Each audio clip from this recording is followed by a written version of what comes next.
If you live paycheck to paycheck, you're not broken. You're just missing a simple, repeatable system that actually fits real life. Today, we're going to break down a plan you can start this weekend. It's not flashy, but it sticks to the basics and adds up over months. I spent years chasing perfect budgets and fancy apps. What finally helped was a boring, stubborn approach that works even when life gets loud. This plan is practical and honest. It asks you to automate quiet wins so your money does most of the heavy lifting for you. First, a quick mindset shift. Money is a tool, not a source of drama. If you can design a small system that covers your basics, the stress tends to shrink by itself. Step 1 is to capture every dollar like a detective. For 30 days, write down what you earn and what you spend, no excuses. It can be a simple sheet, a notebook, or a free app. Keep the categories tight: income, essential bills, debt payments, savings and investments, sinking funds for irregular costs, and a little fun money. The point isn't to punish yourself, it's to see where your money actually goes. After a week, you'll start spotting leaks. Maybe you're paying more for subscriptions than you realize, or you're not taking full advantage of a work benefit. The truth hides in small patterns. Now set up 2 accounts that talk to each other on payday. One is your working account for daily life, the other is a savings and investment account. The trick is to move money before you see it in your checking. On payday, automation is your best friend. Tell the bank to transfer a chunk to savings the moment you're paid, then send another chunk to investments when you're comfortable. Think of it like this: your money should have a job before you decide what to do with it.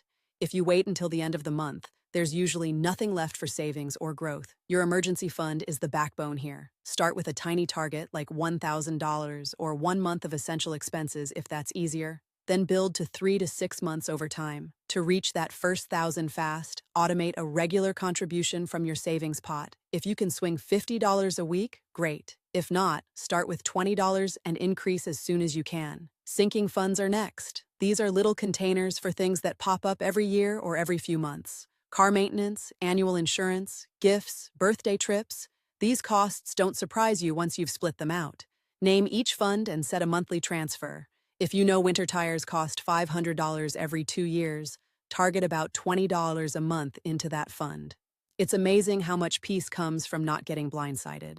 Now let's talk debt, because it's a big chunk for many households. If you have high-interest debt, the avalanche method is simple. Pay minimums on everything and throw every extra dollar at the debt with the highest interest rate. Once that one is gone, roll its minimum payment into the next. If you're overwhelmed by debt, consider a reset option only after you've spoken with a trusted advisor. Sometimes a balance transfer, a loan consolidation, or a refinancing move can save months of hurt. Do not jump into anything without understanding the fees and risks.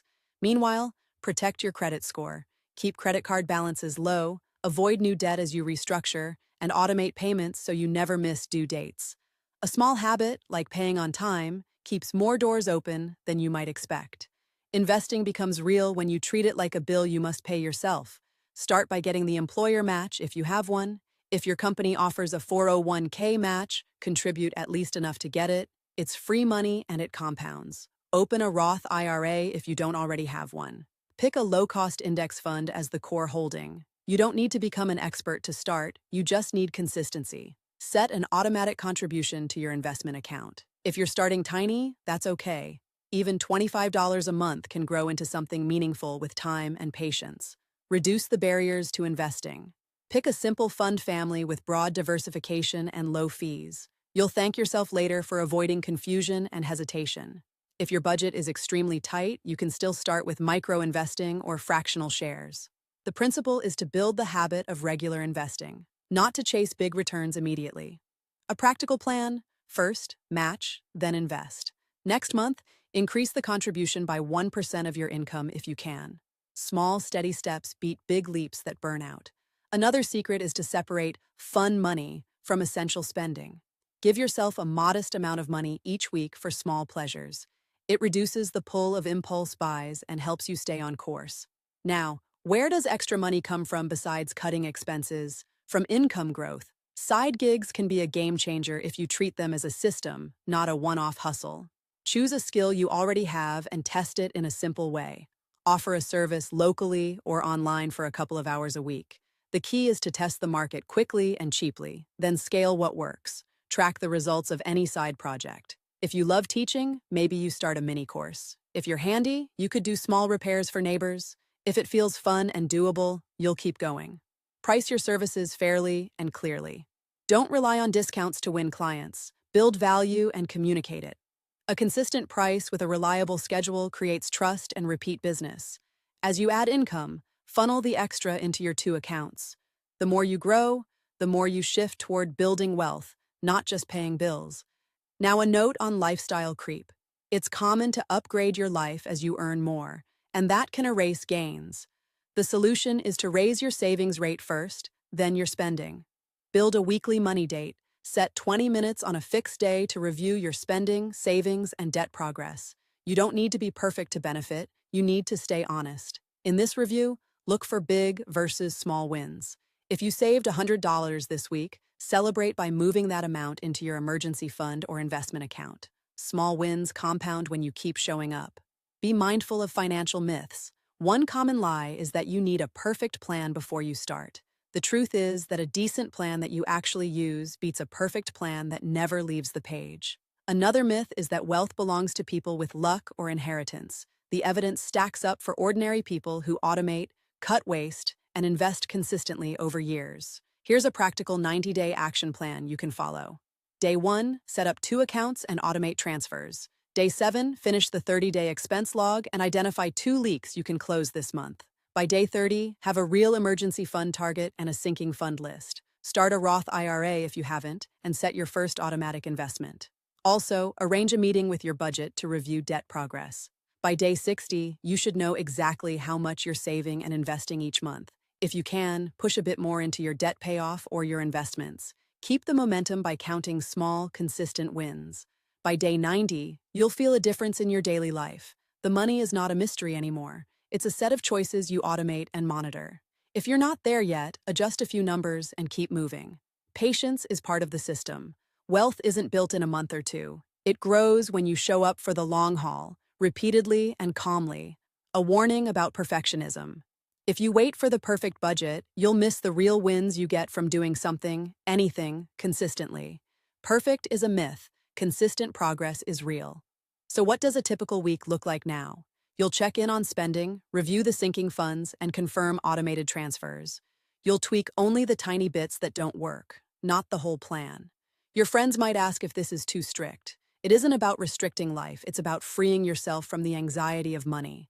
When you know your basics are covered, you can breathe easier. If you want to go deeper, create a simple risk plan. Write down what you would do if a job change happens, if a medical bill comes up, or if a car breaks down. Having a plan reduces fear and keeps you moving. Another practical move, renegotiate recurring bills. Call providers and ask for a better rate or switch to a cheaper plan. You'll be surprised how often this works when you ask politely and know what you want. Remember, you're not alone in this. Most people feel overwhelmed at times. The difference is that you're choosing a concrete path, not a hazy dream. Let me give you a quick example of what one family did. They started with a $1,000 emergency fund, then automated $50 a week to savings and $25 to investments. Within a year, they had a solid buffer and a growing investment habit. Their debt? They tackled it with the avalanche method and discovered they could free up a few $100s each month by renegotiating bills and cutting non-essential expenses. It wasn't about mega cuts. It was about sticking to small, steady improvements. If you're listening and thinking this sounds doable, it is. The trick is starting with a small, specific action today. Do one thing, then do the next thing after that, and so on. A final reminder about the big picture. Money isn't just numbers. It's a shield for your time, your goals, and your family. When you treat it as a plan you can control, you stop feeling like you're always behind. So here's the invitation. Start this plan this weekend, set up 2 accounts, automate a first transfer, and log your expenses for a week. Then keep building, one small step at a time. If you've found this approach helpful, I'd love to hear from you. Tell me what part of the plan you'll try first, or share a money goal you're aiming for this year. If you know someone who's tired of living paycheck to paycheck, share this video with them. It might be the nudge they need to start, not someday, but today. If you're watching this and you want more tips like these, hit the like button. Subscribe so you don't miss the next installment in this same practical series. I'll be back with more actionable steps that stay clear and doable. Leave a comment with one habit you're going to change this week. It could be a small tweak or a bold move, but say it aloud and then go do it. Thanks for listening until the end. You've got the plan now and you've got the time. Walk away with one clear next step and a commitment to tiny, steady progress. Like, subscribe and tell me in the comments what you'll start with this weekend. Your future self will thank you for the small decisions you make today.